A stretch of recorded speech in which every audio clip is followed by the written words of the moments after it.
Craig Dahl, number 43, safety. This is Rams 360.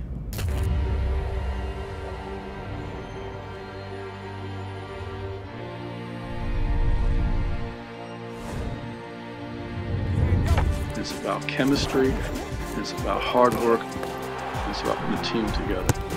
We're going to win here. The players we're bringing in here are going to give us a chance to do that.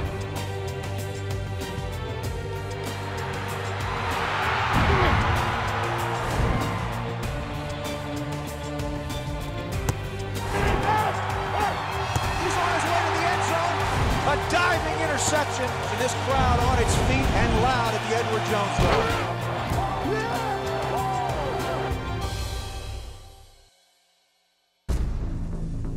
What kind of football player is Craig Dahl?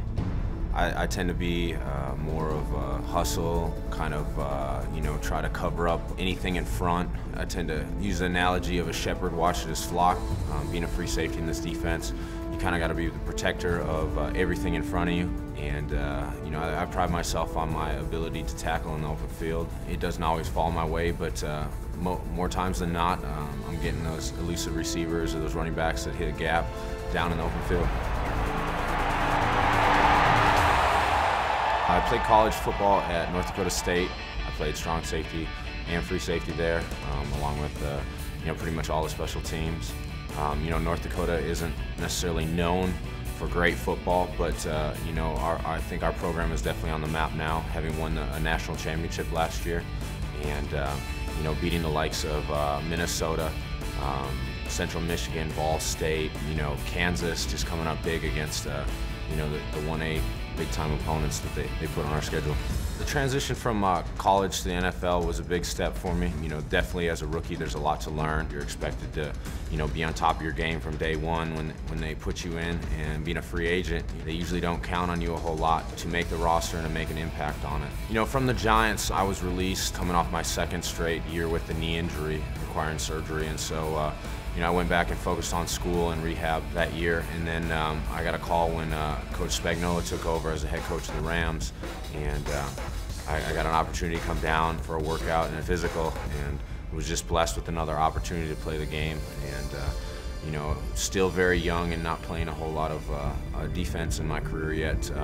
I was eager at it, and came down and tried to just embrace the situation as a fresh start. And we struggled through some times, and I think I tried to progress as a player during those times and just really try to work on things and be a better player both on teams and on defense.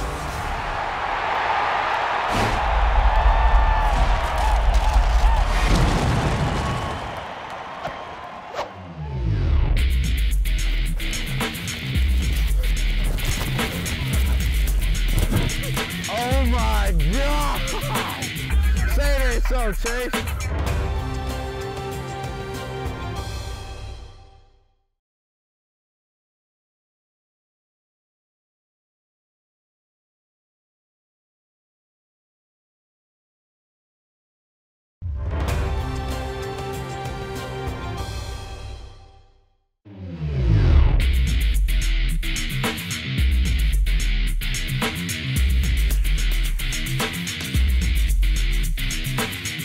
Here we go. 8-man, load left. Here you go, come on, bring it down. 8-man, load left. Cut.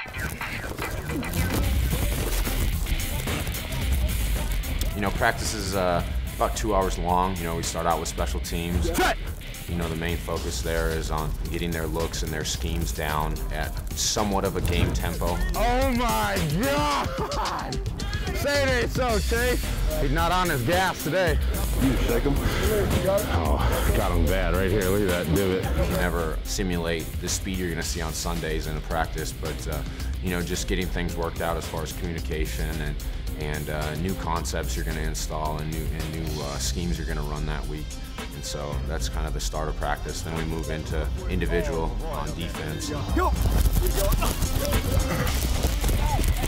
So we just work on our techniques, our back pedal, our brakes, and catching the ball and doing, maybe tweaking little things if we have a tip on some of the routes and how we're going to play it, if we're going to zone off a read in man coverage or something like that. And then we go into a 7-on-7 period against our scout offensive team where they run plays against us that would simulate San Francisco's look. Coach Fisher is very big on, situational football and understanding the situation and knowing what the offense is trying to do to the defense during that situation. And that just gives us a great step up on, once you know what your opponent's trying to do to you, how are you going to defend it? Hey, let's go. Emphasize turnovers in practice, they come in the game. DBs on 3, 1, 2, 3. DBs.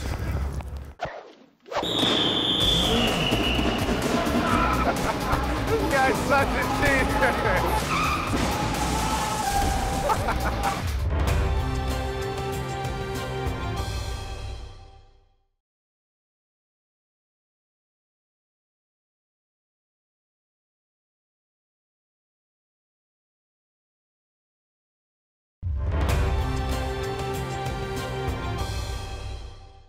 On my day off, I really try to sleep in as much as I can. I think sleep is at a minimum during the season. I like to play video games, watch TV, catch up on my DVR, do things with friends outside. The rules are very simple. There's no bumping, swerving, or reckless driving my track. If I catch you, I will kick you off. Well, the best racer, obviously is going to be me. I can tear him up like I do in practice.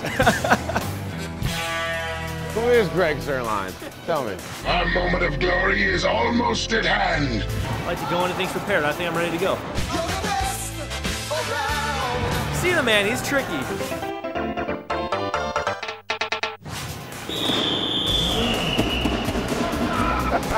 This guy's such a cheater. I'm coming. I'm gonna spin you out, Johnny. What are you doing back there? I think mine's running out of gas.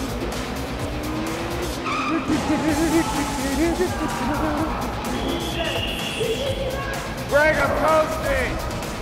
Where's everyone? It's lonely up here in first.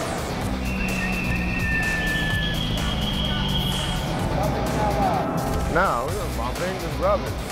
Victory lap! Victory! Da da da da! Burnout! Oh, the go-karts was amazing. Indoors, I thought, I thought it was pretty fair. The karts were pretty equal along the line of, speed-wise and stuff. And, I think the most skilled driver won. But, I think they stuck me with a lemon outside. Cheat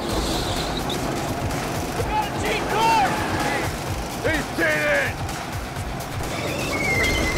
The gas-powered one, I should have brought my wrench and pulled the spark plug out and checked the timing and made sure it had proper fuel mixture in it or something. I'm just glad, we were able to come out safe from it. There were some big wrecks out there. And guys were spinning out left and right, and it was getting pretty aggressive out there. But, it's just part of racing sometimes. You're going to put people in a wall. My kart probably was not faster. I don't know. I think they poured sugar on it, left the choke on it. Not only did I get cheated out of the last race by Craig, this race, bringing Chase as a cheat kart. Chase won. He had the fastest car by a mile. He drove so fast his phone fell out. Hecker thought it'd be funny to run it over. Driving since I was 4, just know a little more than these city boys. Trackers aren't the same as go-karts. Chase, you were out here before anyone else. I'll scope them out. That one was in a completely different row. Smelling the fuel on them, seeing which one was burning the fastest. Oh, this one's a nitro high octane. He had some inside scoop on that red one. A cheat kart, and I'm calling it right now. I think he brought his own screwdriver. That's why his phone fell out, because his screwdriver taking up some space in his pocket. Tuning it up. Hey, this guy don't like to lose. Rampage's kart was trash. The only thing he had going for him was the banana peels, and they didn't work very well. He did his best, but the old Mario hat was not enough for him on the outside track. He tried his best though. Later that night, we went out and, helped celebrate the release of Call of Duty Black Ops 2. I'm a big fan.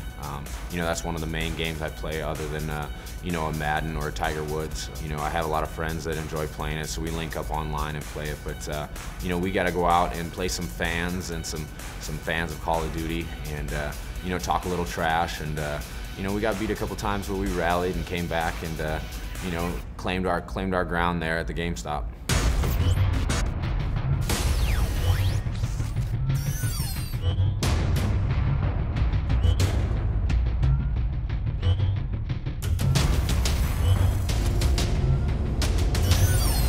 We're at the GameStop in Brentwood. just coming out with a new Call of Duty Black Ops 2, and a couple of us are out here challenging some good patrons waiting in line, just challenging them to their first game. We had the Rams players here, we had the mascot here, and it was just a crazy night with crazy people wanting to play the Rams players. It's pretty sweet, pretty intense. I think the Rams players hold their own. I think they did a good job. It was fun, you know. I say they put up a good fight one night, as they always do. I say, but you know, like I said, we had to come out victor, you know. Rampage is telling me I need to go play a game more at my level, I guess. Barbie, jet, set, and style. All I can say is it's all worth it. It's all worth it. Especially with all the Rams players here and whatnot, I say the whole big turnout is just pretty great. You know, I say, and then on top of that, once I get my copy, I'm gonna be up all night. You know it. Midnight release for Black Ops 2. There's a lot of people out here, more than anybody I've ever seen, coming out for a game, and you know they're excited. I'm awful. It's the first time I've ever played. I just did terrible, absolutely terrible, but it was fun. They were worlds ahead of me, but it was a good time. Shoot, I looked back outside, it was probably a good 100, 150 people out there. They have a line outside, I don't know if you guys saw it, but a line to cut in front of the line if you shave your head. So they have people shaving their heads to get in the front of the line. It just shows you great dedication, and guys willing to do anything out there to get the game early. Ain't no thing, man. I can beat these Rams. I'm kind of scared about Greg the Leg, though. He's a beast. Roger, he's nothing, man. All these guys are whack, man. I'm absolutely going to shoot bullets through his face. And then I'm going to kick him out. We won't even get the game until tomorrow. I won't even let him get the game today. I was like concussion grenaded, but it doesn't matter because people get turned on messing with me. They get turned on. I don't lose. And I'm done. Boom. Get out of here. Get off of this. I run this. I went 34-5. I might have killed, I don't know, 15, 16 people at the end without dying. I mean, they just obviously couldn't mess with it. So, I mean, hey, if you can't take the heat to get out of the kitchen, you know? It was pretty cool. You know, we worked together as a cohesive unit, and I mean, at the end of the day, it was sheer dominance. Thanks, guys, for coming out. Go home and practice. You know, you guys, next year, man, practice, practice, practice. No, you guys did great. We appreciate it. Roger's a great guy, and we appreciate him coming out and bringing everybody.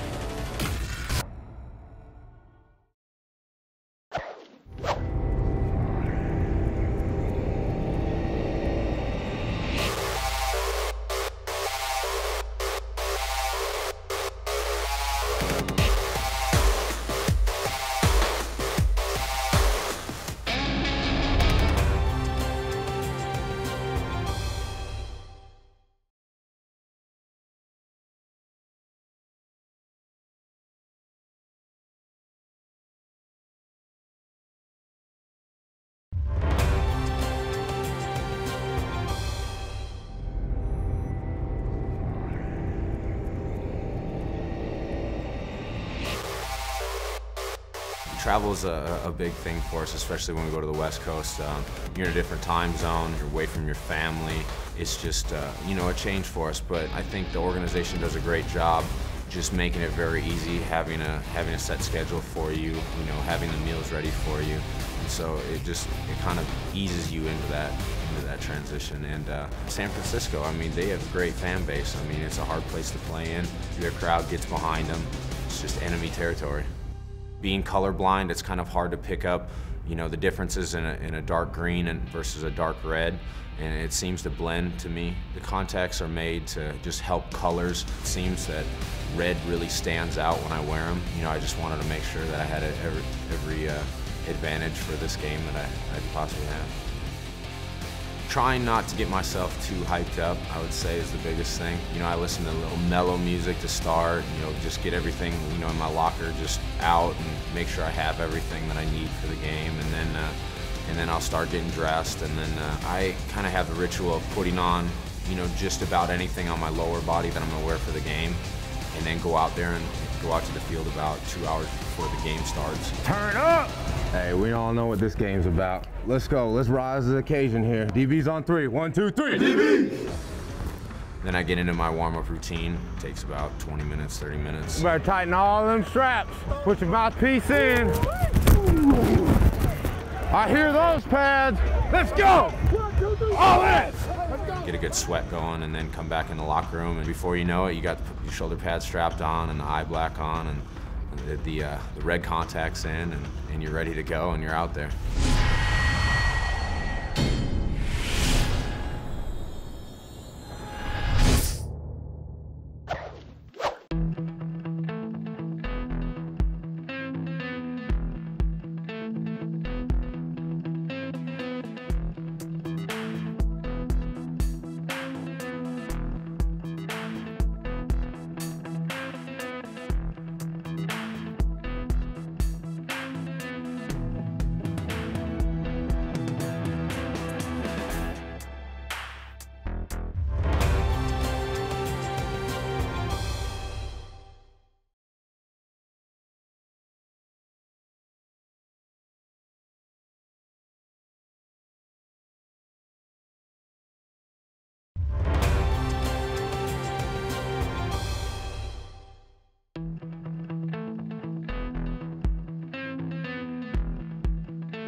Ted Ginn Jr. to return the Greg Zuerlein kickoff, and we are underway at the stick.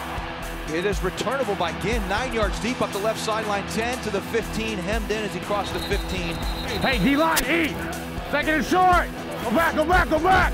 You know, San Fran is very familiar with St. Louis being in the division. We're going to play them twice. They have a great running game. You know, at times they just line up in formations and they tell you it's going to be run, and they tell you we're going to run to this side, and they say try and stop them. And then they put in extra offensive linemen where a tight end would be or a fullback would be. You know, try to get big-bodied with you and, you know, hope they can get one or two guys out of a gap and crease you. And Frank Gore's a very intelligent. He's got great vision on the inside. He's kind of elusive when it comes to tackling. You know, he likes to spin out of a lot of different tackles, and you know, he's just a hard downhill runner. You know, I think that's just their key to their offense is shutting down that run and making Alex Smith drop back. And I think we have the D linemen in the front seven to do that. When we get them in obvious passing situations, is just pin your ears back and let those boys go. Alex Smith under center against a four-man front. He'll pass. Rams rush 4. Smith comes off his initial receiver, in trouble. Gobbled up by Robert Quinn and Michael Brockers. They'll share a sack. Woo, Rob! That's it, baby! Hey, you all heard that was supposed to be counter back to the field there. Play your lanes as true as you can. Beat the blocker. Bedford takes, settles, throws down the field. A wide open Brian Quick at the 10, the 5, fighting for the end zone. He is in, touchdown. Yeah. And the rookie from Appalachian State gets his first taste of pay dirt in the National Football League. Yeah. You know, it's definitely a change from what I was used to in the past. You know, they required a lot of man coverage. My position being kind of the deep middle, just trying to overlap on different things. It gives you a lot of freedom as a player to follow your instincts and trust what you see, and also, you know, maybe to apply things that you can pick up on film watching yourself. And so it is very aggressive defense, as you can tell. You know, the whole objective is to get the quarterback uncomfortable back there and try to play tight coverage on the outside. You know, a lot of times it's going to work in your favor, and sometimes, you know, just they get paid too, and they're able to make some plays too. Let's go. Hey, time to eat now.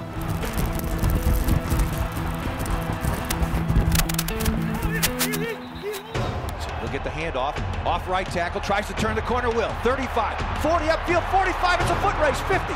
Track from behind, and oh, the 49ers save a touchdown. Jackson single back on 1st and goal to give us to SJ39 up the middle into the end zone. Touchdown, Steven Jackson. A 7-yard touchdown by SJ39. Alex Smith will pass and play action. Big rush, he's not going to get rid of the football. Sack back inside the 40 at the 36. Michael Brockers and James Laurinaitis converging on number 11. Hey, good pop, 5-5.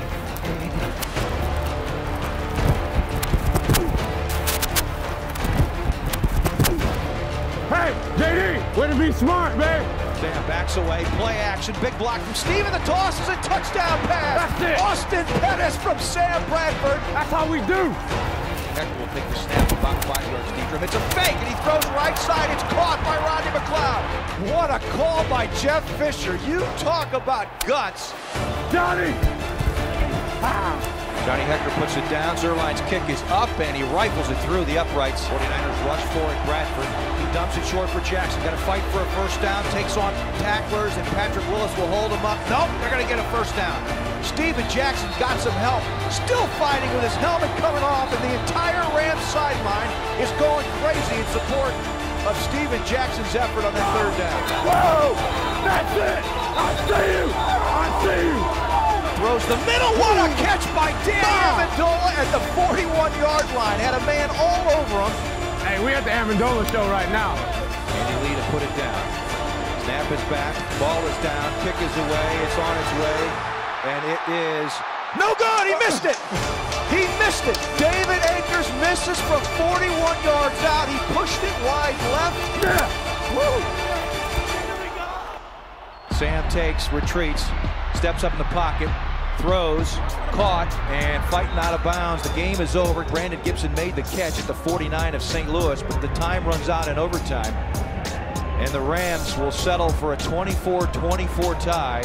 I'm still kind of uncertain on the whole tie aspect. I feel like there should be a winner in every game. I mean, we're gonna line up for at least 60 minutes. But you know what? I think there were plenty of opportunities for us to win the game. And you know, next time I hope we step up to the plate and put it away so it doesn't end in a tie. Stay healthy, bro. We'll see you again for sure. Yeah. Yeah.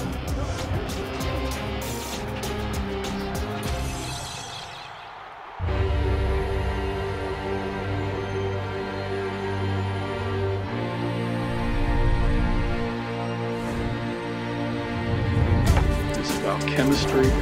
It's about hard work. It's about putting the team together. We're going to win here. The players we're bringing in, they're going to give us a chance to do that.